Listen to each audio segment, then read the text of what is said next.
والی کائنات محسن انسانیت اسوہ عالمیت احمد مجتبیٰ جناب محمد مصطفیٰ علیہ تحیت و ثنا، آپ کے ارمغان نیاز میں محبتوں اور چاہتوں اور عقیدتوں کے خراج پیش کرنے کے بعد نہایت ہی واجب الاحترام معزز و مکرم سامعین و حاضرین، السلام علیکم ورحمۃ اللہ وبرکاتہ۔ وعلیکم السلام ورحمۃ اللہ۔ میری اور آپ کی بخت فروزی اور خوش نصیبی ہے کہ میں اور آپ آج کے یوم سعید میں اللہ کے گھر میں اس کے حضور سید ریزی کی توفیقات کے نور سے مالا مال ہو رہے ہیں۔ اللہ پاک ہماری اس عاجزانہ کاوش کو اپنی بارگاہ میں قبول فرما کر ہم سب کے لیے خوش آخرت کا سبب اور سامان بنائے، آمین۔ گزشتہ جمعۃ المبارک سے جو پہلے جمعۃ المبارک تھے، ان کے خطبات تھے، ان میں ہم حضور سرور کائنات صلی اللہ علیہ وسلم کی عزت، آپ کی عظمت اور آپ کی ولادت کے حوالے سے گفتگو کر رہے تھے، لیکن گزشتہ جمعۃ المبارک پر ہم نے بیت المقدس اور طوفان اقصی آپریشن کے حوالے سے کچھ بات کی تھی۔ کچھ میرے دوست محبین ہیں جنہوں نے بڑا عرصہ پہلے ہی ایک فرمائش کی تھی کہ آپ نے گزشتہ سے پیوستہ سال ایک خطبہ جمعہ میں حضور علیہ السلام کی شفاعت پر کچھ معروضات پیش کی تھی۔ ہم چاہتے ہیں کہ ہم اس کو دوبارہ اس کی ریویژن کر لیں اور وہ دوبارہ سن کر اپنے ایمان اور اپنے قلوب کو تسکین پہنچائیں۔ اللہ پاک نے قرآن مجید میں ارشاد فرمایا، من ذا الذی یشفع عندہ، کون ہے اس کے حضور جو شفاعت کرے، اور میں اس کے علاوہ کوئی نہیں ہے، اس کی بارگاہ میں کوئی ایسا نہیں ہے جو اس کے حضور سفارش کر سکے، الا باذنہ، ہاں اس کے حکم سے جس کو وہ اذن عطا کرے گا۔ کچھ ایسے اشخاص اور افراد ہیں جو اس کے اذن سے سفارش کریں گے، شفاعت کریں گے۔ دیگر محدثین نے شفاعت کی جو تعریف اور ڈیفینیشن کی ہے وہ یہ ہے کہ گناہگار بندہ قیامت کے دن اپنے اعمال کی بنیاد پر اللہ کے حضور ترازو پر اس کے عمل کم ہو جائیں اور اللہ اس کے لیے جہنم کا فیصلہ فرما دے، تو اس کی حضور سرور کائنات صلی اللہ علیہ وسلم سفارش اور شفاعت کر کے اس کو جہنم سے نکال کر جنت کے راستے کا مسافر بنائیں، اس کو شفاعت کہتے ہیں۔ سبحان اللہ۔ اللہ تعالیٰ نے اپنی اس کائنات میں اپنے محبوبین اور مقربین اشخاص کو یہ شفاعت کا حق دیا ہے، جو قیامت کے دن اپنے ساتھ منسلک اشخاص کی شفاعت کریں گے، اور ان کے سر خیلہ زہرہ جمالاں جو ہیں وہ میرے اور آپ کے پیارے آقا صلی اللہ علیہ وسلم ہیں، جنہیں اللہ پاک نے یہ شفاعت کا اختیار دیا۔ مشکات المصابیح کی حدیث پاک ہے، حضور سرور کائنات صلی اللہ علیہ وسلم نے ارشاد فرمایا، خیرت بین الشفاعہ و بین ان یدخل نصف امتی۔ آقا کائنات فرماتے ہیں میرے اللہ نے مجھے دو چیزوں کا اختیار دیا۔ تھوڑی سی آواز کم کر دیں، بھی صلاح نہیں۔ حضور علیہ السلام فرماتے ہیں میرے اللہ نے، ٹھیک ہے، مجھے دو چیزوں کا اختیار دیا، خیرت بین الشفاعہ و بین ان یدخل نصف امتی۔ پیارے آپ کو اختیار دیا گیا ہے یا تو آپ کی آدھی امت کو بغیر حساب کے جنت میں بھیج دیا جائے، یا آپ شفاعت کا حق لے لیں۔ تو حضور علیہ السلام فرماتے ہیں فاخترت الشفاعہ، میں نے شفاعت کے حق کو اختیار کر لیا۔ علامہ مولا علی قاری اور دیگر محدثین نے اس پہ بات کرتے ہوئے فرمایا کہ حضور علیہ السلام نے یہ آدھی امت والا سودا قبول کیوں نہیں کیا؟ آدھی امت یہ کوئی چھوٹی بات نہیں ہے، بغیر حساب کے آدھی امت کو اللہ جنت میں داخل فرمائے گا، اس کو حضور علیہ السلام نے قبول نہیں کیا، شفاعت کا حق لے لیا۔ اس پہ بات کرتے ہوئے محدثین فرماتے ہیں کہ حضور نہیں چاہتے تھے کہ کل قیامت کا دن ہو میں آدھی امت والا فیصلہ ہو جائے، میری آدھی امت تو جنت میں چلی جائے اور پیچھے کچھ ایسے لوگ بچ جائیں جو اس قابل نہ ہوں کہ وہ جنت میں جا سکیں، اور اسی لمحات میرا گزر ہو رہا ہو اور پیچھے میرا امتی مجھے آواز دے، اے پیارے محمد میں بھی آپ کا امتی ہوں، آپ میری بھی شفاعت کریں۔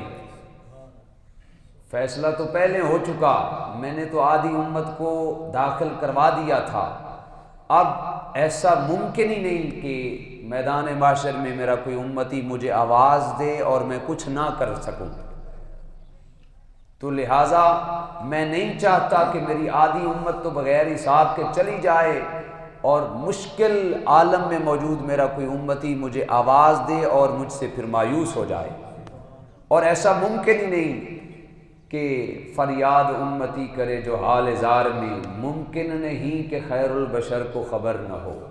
حضور فرماتے ہیں میں نہیں چاہتا، گویا آدھی امت والا سودا میں نے قبول نہیں کیا، کل قیامت کا دن ہوگا میں شفاعت کر کے ساری امت کو جنت میں لے جاؤں۔ سبحان اللہ، میں تو ساری امت کو جنت میں لے جانا چاہتا سبحان ہوں۔ اللہ۔ حضور علیہ السلام نے فرمایا پھر میں نے بین نصف امت و بین الشفاعہ، یہ جو دو فیصلے تھے ان کے درمیان سے حضور علیہ السلام فرماتے ہیں فاخترت الشفاعہ، میں نے شفاعت والا حق قبول کر لیا، اور کل قیامت کا دن ہوگا حضور فرماتے ہیں میں اپنی امت کو اشارہ ابرو سے جنت میں لے جاؤں گا، ہاتھوں کو پکڑ کر جنت میں لے جاؤں گا، قطاریں بنا کے لوگوں کو جنت میں لے جاؤں گا، اور میرا اللہ مجھے اختیار دے گا، میں اللہ کے دیے ہوئے اختیار سے لوگوں کو جہنم سے نکال کر جنت کے رستے کا مسافر بنا۔ امام نجار رحمہ اللہ نے تاریخ مدینہ میں اس حدیث پاک کو کوٹ کیا، اور اسی حدیث پاک کو امام بخاری نے کتاب التوحید کے اندر کوٹ کیا۔ حضور علیہ السلام نے اپنی شان اور اپنی عظمت کو خود بیان کیا۔ آج تو میں اور آپ اور اللہ کا پورا قرآن حضور کی عظمت کو بیان کرتا ہے، اور ایسا نہیں کہ صرف اللہ کے قرآن نے حضور کی عظمت کو بیان کیا، حضور جان عالم نے خود اپنی عزت اور اپنی شان اور اپنی عظمت کو بیان کرتے ہوئے کئی احادیث ارشاد فرمائیں۔ حضرت امام نجار فرماتے ہیں کہ حضرت کعب بن احبار رضی اللہ تعالیٰ عنہ بڑے جید صحابہ میں ان کا شمار ہوتا ہے، ان سے کئی صحابہ نے احادیث روایت کی۔ حضرت کعب بن احبار رضی اللہ تعالیٰ عنہ سے فرماتے ہیں حضور علیہ السلام نے ایک دن میدان محشر کا نقشہ کھینچا، حضور علیہ السلام نے ارشاد فرمایا میرے امتیو صحابہ، جب کل قیامت کا دن ہوگا انشقت عنہ الارض 70,000 من الملائکۃ ویوقرونہ، حضور فرماتے ہیں کل قیامت کا دن ہوگا، سب سے پہلے میری قبر کھلے گی، میری مزار مبارک کھلے گی، میری قبر شق ہوگی، اور حضور فرماتے ہیں اب حالانکہ کامن سینس ہماری عقل یہی کہتی ہے قیامت کا دن ہونا ہے، حضور تو قیامت کے دن کے مہمان خصوصی ہیں، اور مہمان خصوصی ہمیشہ آخر میں آتا ہے، ایسا کیا تھا کہ اللہ نے پہلے حضور کو اٹھایا قبر سے؟ پہلے تو یہ ہونا چاہیے تھا اللہ اپنے محبوب کی امت کو قبروں سے باہر نکالتا، بھئی سارے باہر آ جاؤ، مصطفیٰ کی جلوہ گری ہونے والی ہے، سارے مصطفیٰ جان عالم کے استقبال کے لیے کھڑے ہو جاؤ۔ اللہ پاک نے امتیوں کو نہیں نکالا۔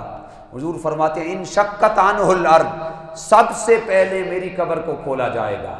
علماء نے اس پہ بھی بات کی، اس کی وجہ اور اس کی ریزن علماء نے یہ لکھی کہ اللہ نہیں چاہتا تھا کہ قیامت کا دن بڑا ہولناک دن ہونا ہے، 50,000 سال کا دن، سورج شبہ نیزے پر، کڑکتی دھوپ، اور ہر بندے نے اپنے اپنے پسینے میں غرق ہونا ہے۔ یوم یفر المرء من اخیہ و امہ و ابیہ، اس دن باپ چاہے گا کہ میرا کچا چھٹا میری اولاد پہ ڈال دیا جائے، باپ بیٹے کا نہیں ہوگا، بیٹا باپ کا نہیں ہوگا۔ اس دن اللہ نہیں چاہتا کہ نفسا نفسی کے عالم میں امت مصطفیٰ کو پہلے قبروں سے نکال کر امت مصطفیٰ کو پریشانی کا لائق سامنا کرنا پڑے۔ جب اتنی کڑکتی دھوپ اور محشر کا دن ہوگا، امت جب حضور کو اپنے درمیان موجود نہیں پائے گی، امت تو پریشان ہو جائے گی۔ پہلے اللہ پاک نے فیصلہ یہ کیا، پہلے مصطفیٰ آپ باہر آ جائیں، پھر اس کے بعد امت کو باہر نکالوں گا۔ اگر آپ کے ہوتے ہوئے امت پریشانی میں مبتلا بھی ہوگی، ایک نظر پریشانیوں میں ہوگی تو دوسری نظر آپ کے چہرے پہ ہوگی، امت پریشانیاں بھول جائے گی۔ سبحان اللہ۔ گویا کہ اللہ نہیں چاہتا قیامت کا دن ہو اور میرے محبوب کی امت پریشان ہو۔ سبحان اللہ۔ اس کا مطلب یہ ہرگز نہیں ہے کہ بندہ دلیر ہو جائے اور اعمال کرنے ہی چھوڑ دے۔ حضور علیہ السلام کی بارگاہ میں ایک صحابی نے عرض کی، یا رسول اللہ میں آپ سے بڑی محبت کرتا ہوں، یا رسول اللہ میں چاہتا ہوں کہ میرا حشر آپ کے ساتھ ہو۔ تو پھر حضور علیہ السلام نے فرمایا، اگر چاہتا ہے کہ تیرا حشر میرے ساتھ ہو تو پھر سجدوں کے لحاظ سے اس میں میری ہیلپ کر، نماز کے اعتبار سے میری ہیلپ کر، مسجد میں آ کے حاضری دے، اللہ قیامت کے دن تیرا حشر بھی میرے ساتھ فرما دے۔ سبحان اللہ۔ تو اس کا مطلب یہ ہرگز نہیں بندہ پھولے نہ سمائے بھائی بڑی موجاں لگ گئی نے دے اج تے ایسی حدیث سن لئیے تے موجیں ہی موجاں نہیں۔ حضور علیہ السلام کے سامنے وہی بندہ بات کر سکے گا، آقا شفاعت بھی اس کی کریں گے۔ آقا کائنات نے فرمایا قرۃ عینی فی الصلاۃ، نماز میری آنکھوں کی ٹھنڈک ہے۔ جو حضور کی آنکھوں کی ٹھنڈک کا سما نہیں کرتا، کل قیامت کے دن کیا منہ لے کے حضور کے سامنے جائے گا؟ آقا کائنات فرماتے ہیں ان شقت عنہ الارض 70,000 من الملائکۃ ویوقرونہ، جب میری قبر کھلے گی آقا فرماتے ہیں 70,000 فرشتوں کا نورانی جلوس میری قبر پر پہلے تشریف فرما ہوگا۔ 70,000 فرشتے پہلے موجود ہوں گے۔ وَيُوَقِّرُونَهُ، وہ فرشتے صرف موجود نہیں ہوں گے، آقا فرماتے ہیں وَيُوَقِّرُونَهُ، وہ عظمت، رفعت اور بلندی کے نعرے لگاتے ہوئے میرا استقبال کریں گے اور مجھے لے کر میدان محشر کی جانب چلیں گے۔ آواز قدرت آئے گی، اے پیارے حبیب آج اہلیان محشر پیدل چل رہے ہیں، آج آپ پیدل نہ چلیں، انہو یحشر راکب براق، حبیب آج سارا محشر پیدل چل رہا ہے، آج آپ پیدل نہ چلیں، انہو یحشر راکب براق، حضور آپ کے لیے تو براق ہم نے حاضر کر رکھا ہے۔ آج جنت کی سواری کا افتتاح حضور آپ سے ہونا ہے۔ جس طرح دنیا میں جنت کی سواری براق کا افتتاح آپ سے ہوا تھا، حبیب آج ہم براق بھیج رہے ہیں۔ سارا محشر کے لوگ اہلیان محشر پیدل چل رہے ہیں، لیکن آقا آج کے دن آپ کے لیے براق تشریف فرما ہے، آپ براق پہ سوار ہو جائیں۔ آقا فرماتے میں براق پہ سوار ہوں گا، ان 70,000 نورانی جلوس کے انبوہ میں وہ سارے باراتی ہوں گے اور حضور دلہا بن کر میدان محشر کی جانب جا رہے ہوں گے، اور وہ کڑکتی دھوپ سورج سوا نیزے پہ، اور ہر بندہ نفسا نفسی کے عالم میں محشر کے اندر لوگ جمع ہو رہے ہوں گے۔ حضور فرماتے ہیں ساری کائنات کے لوگ جب مشکل عالم کو دیکھیں گے تو جناب سیدنا آدم علیہ السلام کے پاس جائیں گے، اے آدم آپ ابو البشر ہیں، آپ ہماری سفارش کریں۔ فرمائیں گے اذهبوا الی غیری، کسی اور کے پاس جاؤ۔ جناب نوح کے پاس جائیں گے، آپ تو آدم ثانی ہیں، ہمیں سہولت لے کے دیں۔ حضرت نوح بھی فرمائیں گے اذهبوا الی غیری، آج کسی اور کے پاس جاؤ۔ حتیٰ کہ 1,24,000 پیغمبر کی بارگاہ میں اہلیان محشر جمع ہو کر جائیں گے، سارے کہیں گے آج کسی اور کی بارگاہ میں جاؤ۔ تو اللہ تعالیٰ تو جانتا ہے، وہ ذات تو جانتی ہے کہ آخر میں بات ان سب کی مصطفیٰ کی بارگاہ میں بننی ہے، تو اللہ تعالیٰ بھیجتے ہی نا، آدم کے پاس بھیجا، ابراہیم کے پاس بھیجا، اسماعیل کے پاس بھیجا۔ جب وہ ذات جانتی ہے کہ آخر میں بات مصطفیٰ کے دروازے رحمت پہ بننی ہے، تو اللہ ڈائریکٹلی لوگوں کو حضور کے در دولت پہ بھیج دیتا۔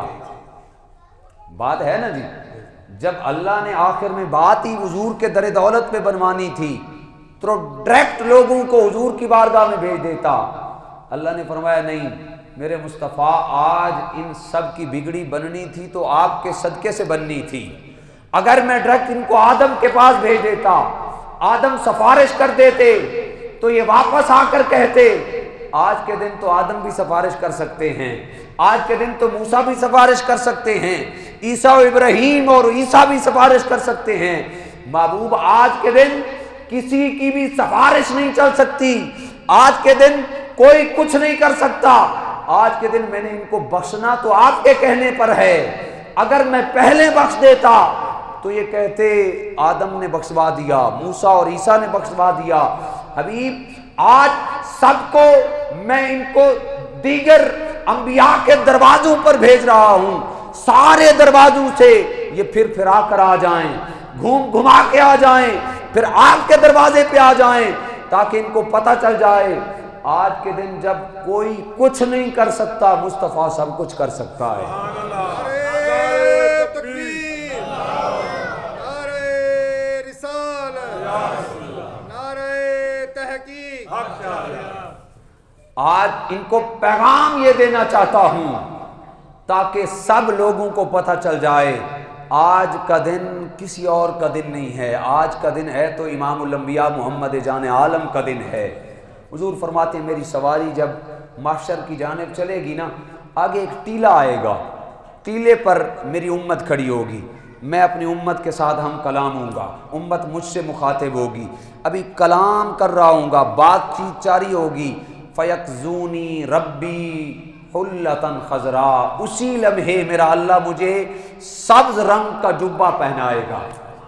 حضور فرماتے ہیں میدان محشر میں وہ عزت و اکرام اور بلندی کا جبہ اللہ مجھے پہنائے گا، میں عرض کروں گا وَأَقُولُ مَا شَاءَ اللَّهُ، یا اللہ تیرا شکر ہے تو نے آج کے دن عزت و بلندی کا جبہ مجھے پہنایا ہے۔ آقا علیہ السلام فرماتے ہیں میں محشر کی جانب چلوں گا، سواری پہ 70,000 نوریوں کا جلوس مجھے محشر کے میدان کی جانب لے کے چلے گا۔ آقا علیہ السلام فرماتے ہیں یودع للانبیاء المنابر من ذہب، سارے انبیاء سونے کے ممبر پر تشریف فرما ہوں گے، سونے کے ممبر پر سارے انبیاء بیٹھے ہوئے ہیں اور کوئی ممبر باقی نہیں ہے، میں دیکھوں گا کوئی ممبر باقی نہیں، اور اولیاء نور کے ٹیلوں پہ براجمان ہیں، انبیاء سونے کے ممبر پر براجمان ہیں، میں سوچ رہا ہوں گا انبیاء بھی دیکھ رہے ہوں گے، آج مہمان خصوصی تو امام الانبیاء ہیں، ممبر باقی کوئی نہیں، گویا حضور کہاں بیٹھیں گے، آواز قدرت آئے گی، اے پیارے حبیب جب ایک دفعہ دنیا میں ساری کائنات کو معراج کی شب تو نیچے چھوڑ کر آسمانوں پہ آ گیا تھا، اس وقت ان لوگوں نے دیکھا نہیں تھا، تب اعتراض کرتے تھے اے میرے محبوب آج ساری کائنات کو دکھا کر انبیاء بھی نیچے ہیں، علماء اور اولیاء بھی نیچے ہیں، ساری کائنات کو دکھاتے ہوئے اپنی عظمت منواتے ہوئے آج ایک مرتبہ پھر اوپر آ جائیں۔ حضور فرماتے ہیں میری سواری پھر اوپر کی جانب بڑھے گی، اوپر اے حبیب آج انبیاء کے لیے سونے کے ممبر ہیں، اولیاء کے لیے نور کے ٹیلے ہیں، لیکن عسیٰ ان یبعثک ربک مقاما محمودا، اے پیارے حبیب آج کے دن آپ کے لیے سونے کا ممبر نہیں ہے، آپ کے لیے نور کا ٹیلہ نہیں ہے، اے حبیب آج کے دن تو آپ کے لیے مقام محمود ہے۔ ہم نے مقام نعرہ رسالت، نعرہ حیدری، سیدی مرشدی۔ اے حبیب آج کے دن ہم نے آپ کے لیے مقام محمود بنا رکھا ہے۔ حضور سے خود پوچھا گیا، جناب جابر رضی اللہ تعالیٰ عنہ راوی ہیں، اس حدیث پاک کو ابن حجر نے البدایہ والنہایہ کے اندر کوٹ کیا، دیگر محدثین نے، علامہ عبد الوہاب شعرانی نے الیواقیت والجواہر کے اندر، حضور علیہ السلام سے پوچھا گیا یا رسول اللہ وہ مقام محمود کیا ہے؟ تو آقا علیہ السلام فرماتے ہیں جب میری سواری اوپر بلند ہوگی تو آواز قدرت آئے گی، اے میرے فرشتوں عرش معلیٰ پر میری عزت اور عظمت کی کرسی لگا دو، وہ کرسی جس کے بارے میں اللہ خود فرماتا ہے واسع کرسیہ السماوات والارض، اس کرسی نے زمین و آسمان کو اپنے گھیرے میں لے رکھا ہے۔ حضور سے پوچھا گیا یا رسول اللہ مقام محمود کیا ہے؟ آقا فرماتے ہیں اس کرسی کے دائیں جانب عرش معلیٰ پر ایک مقام ہوگا جس پر میں جلوہ فراز ہوں گا، اسے مقام محمود کہتے ہیں۔ سبحان اللہ۔ سنیے، اپنے ایمان کو جلا بخشیے اور مقدر پہ قربان جائیے۔ امام قرطبی نے تفسیر قرطبی کے اندر عسیٰ ان یبعثک ربک مقاما محمودا کے تحت لکھا کہ وہ مقام محمود کیا ہے۔ ایک تو یہ توجیہ ہے، حضور فرماتے ہیں اس کرسی کے دائیں جانب مقام محمود ہوگا، لیکن امام قرطبی نے بڑے مزے کی بات لکھی، اللہ اکبر۔ آپ امتی ہونے پہ رشک کریں گے کہ یا اللہ تیرا شکر ہے 12 سے زائد نبیوں نے دعائیں کی، ہمیں بغیر دعا کے حضور کا غلام بنا دیا، بغیر منت کے حضور کا امتی بنا دیا۔ امام قرطبی لکھتے ہیں، حضور فرماتے ہیں عسیٰ ان یبعثک ربک مقاما محمودا، اس آیت کے تحت لکھتے ہیں جب عرش پہ کرسی لگ جائے گی تو حضور تشریف فرما ہوں گے عرش معلیٰ پر، تو امام قرطبی فرماتے ہیں ان یجلس اللہ تعالی معہ علی کرسیہ، اللہ فرمائے گا اے حبیب آج کے دن انبیاء کے لیے تو سونے کے ممبر ہیں، آج کے دن اولیاء کے لیے تو نور کے ٹیلے ہیں، ان یجلس اللہ تعالی معہ علی کرسیہ، اے حبیب آج آپ اسی کرسی پر میرے ساتھ تشریف فرما ہو جائیں، اسی کرسی پر، وہ جو کرسی اللہ کی ہوگی اس کی اپنی شان کے مطابق۔ اچھا، حضور سے پوچھا گیا، ملا علی قاری نے اس پہ بات کی، تبصرہ کیا، حضور آپ پھر بیٹھ جائیں گے اس کرسی پہ؟ اور علامہ قرطبی نے بھی اس پہ ایک اعتراض نقل کیا، جب حضور اس کرسی پہ بیٹھیں گے تو خالق اور مخلوق کا فرق تو ختم ہو جائے گا، تو علامہ قرطبی نے ساتھ ہی مثال دی، فرماتے ہیں نادانو فرق کیسے ختم ہوگا؟ باپ کرسی پہ بیٹھ جائے، ساتھ بیٹے کو بٹھا لے، باپ باپ رہتا ہے، بیٹا بیٹا رہتا ہے، بلا تمثیل و بامثال۔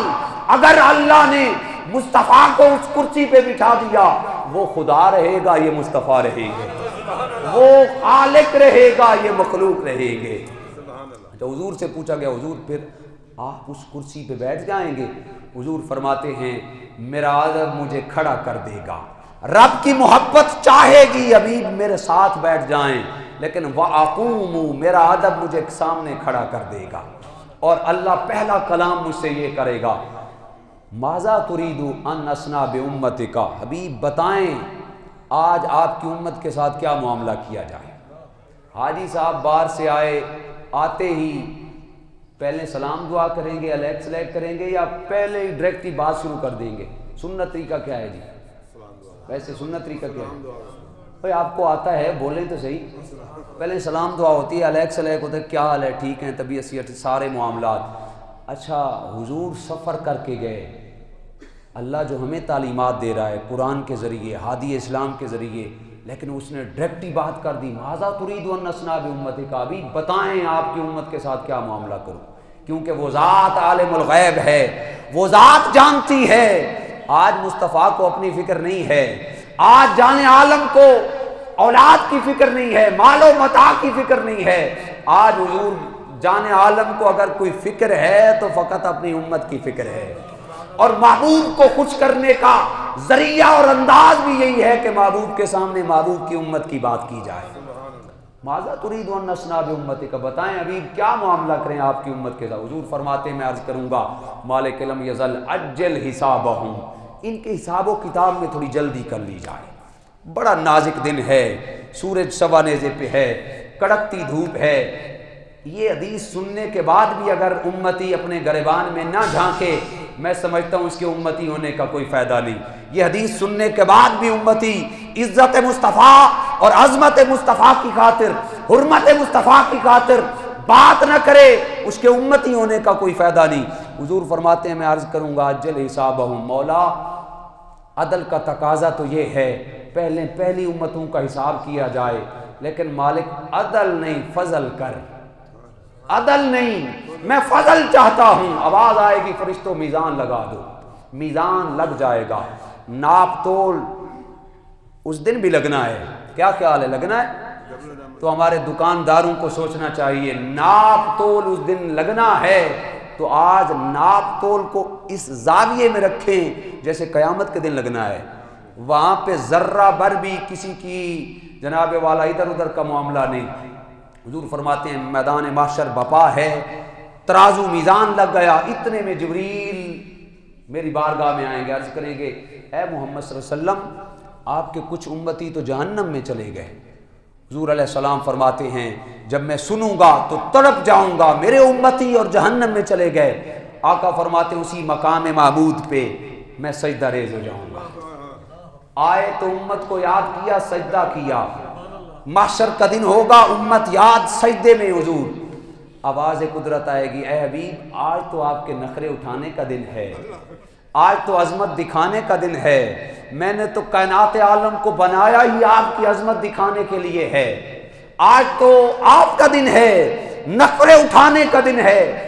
ارفع راسک یا محمد، اے حبیب ذرا سر تو اٹھائیں. کل یسمع لکا، بولیں تو صحیح آپ کو سنا جائے گا. اشفع تشفع، اے حبیب آپ سفارش تو کریں، آپ کی سفارش کو قبول کر لیا جائے گا. سل توتا، حبیب مانگیں تو صحیح آپ کو مانگنے سے سوا دیا جائے گا. میں نے قرآن میں کہا نہیں تھا والا سوف یؤتیک ربک فترضی، ہم آپ کو اتنا دیں گے کہ راضی ہو جائیں گے. اچھا چاروں کا مفہوم ایک ہی بنتا ہے. ارفع راسک یا محمد، سل توتا، اشفع تشفع، کل یسمع لکا، چاروں کا مفہوم ایک بنتا ہے. لیکن اللہ نے چار جملے کیوں کہے؟ ایک جملہ بھی وہ ذات کہہ سکتی تھی. فرمایا نہیں، آج مصطفیٰ ہے، آج یا محب ہے یا محبوب ہے. کلام کو طول دے دیا گیا تاکہ بات لمبی ہو جائے. جس طرح معراج کی شب موسیٰ علیہ السلام کو چھٹے آسمان پہ بٹھایا گیا، میں 50 دے کے بھیجوں گا، واپس بھیجتے رہنا، میں 5 معاف کرتا رہوں گا. موسیٰ تیرا دیدار بھی ہوتا رہے گا، میں اپنی اشتیاق کو بھی ختم کرتا رہوں گا. نعرہ تکبیر، نعرہ رسالت، نعرہ حیدری. اچھا جی، حضور فرماتے ہیں میں سجدہ ریز ہو جاؤں گا. 4 دفعہ آواز قدرت آئے گی، مانگیں دیا جائے گا، شفاعت کریں قبول کی جائے گی، بولیں آپ کو سنا جائے گا. سر تو اٹھائیں.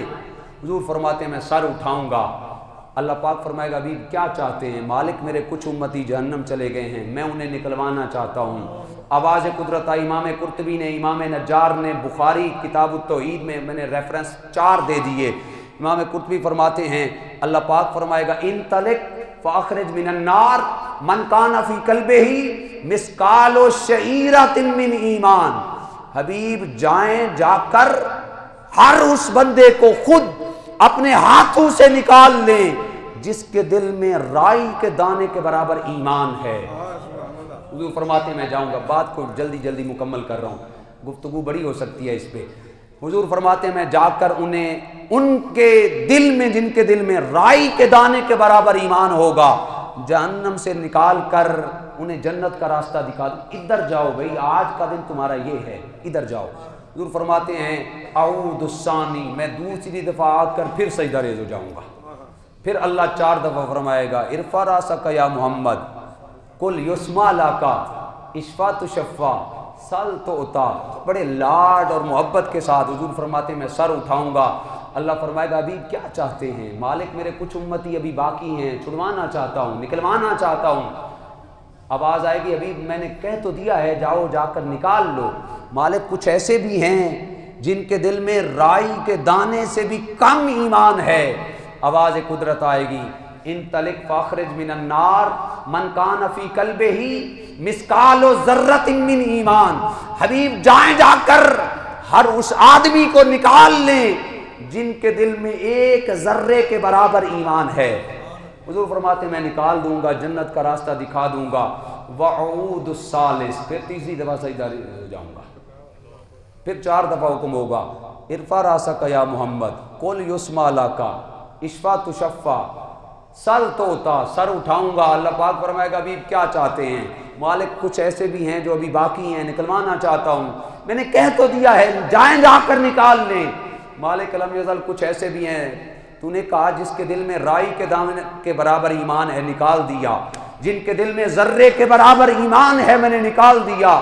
یا اللہ کچھ ایسے بھی ہیں جن کے دل میں 1 ذرے سے بھی کم ایمان ہے.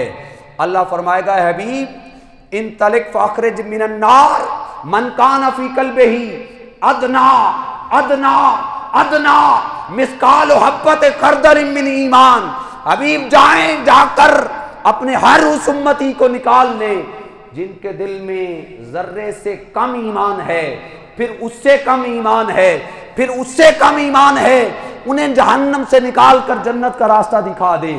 آقا فرماتے ہیں انہیں نکال دوں گا جن کے دل میں ذرے کے برابر، انہیں نکال دیا گیا، پھر اس سے کم نکال دیا گیا، پھر اس سے کم نکال دیا گیا۔ وَأَعُودُ الرَّابِعَ، چوتھی دفعہ پھر سجدہ ریز ہو جاؤں گا،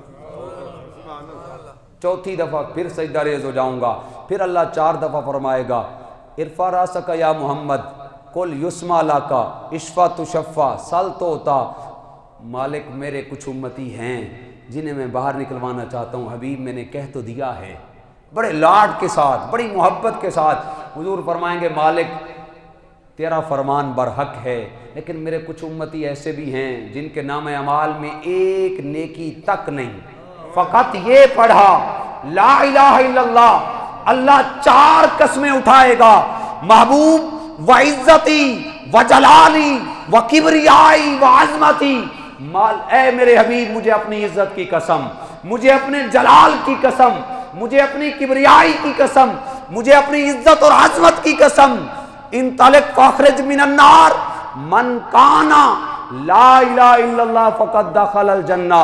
حبیب ہر اس بندے کو جا کر جہنم سے نکال لیں جس نے ایک دفعہ پڑھ لیا ہے لا الہ الا اللہ محمد رسول اللہ۔ نعرہ تکبیر، نعرہ رسالت، نعرہ حیدری، سیدی مرشدی۔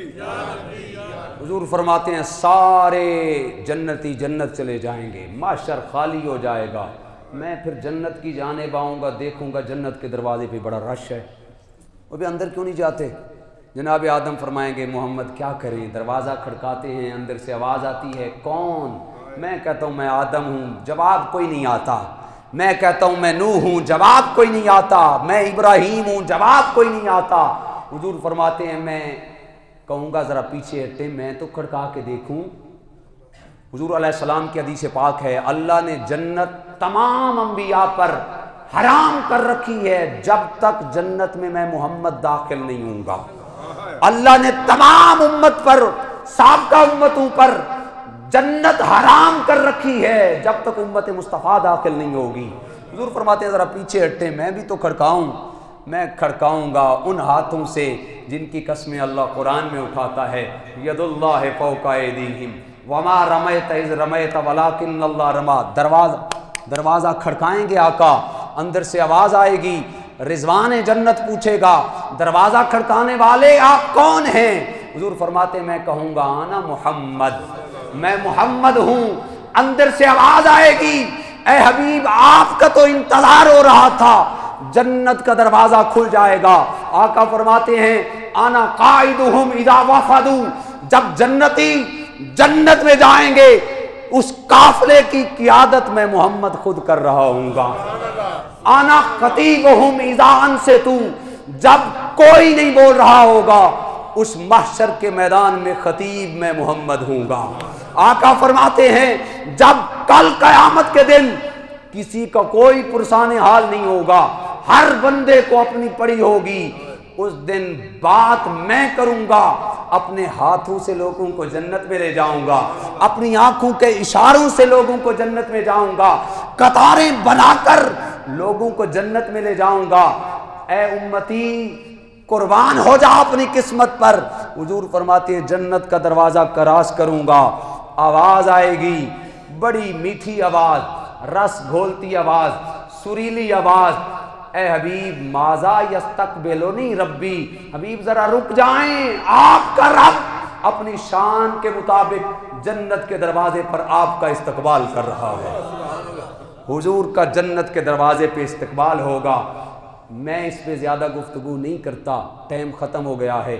یہ حدیث سننے کے بعد آپ نے، میں نے اپنے گریبان میں جھانکنا ہے، مصطفیٰ تو اتنے حریص ہیں ہم پر، اتنے رؤوف ہیں ہم پر، اتنے کریم ہیں ہم پر، آج میں اور آپ اپنے آقا کے ساتھ کیا کر رہے ہیں؟ بھائیو زندگی حضور کی وفا کے ساتھ منسلک ہے، غلامی کے ساتھ منسلک ہے، زندگی اسی کی کامیاب ہے، آخرت اسی کی کامیاب ہے جس نے اپنا دامن حضور سے منسلک کر دیا۔ وآخر دعوانا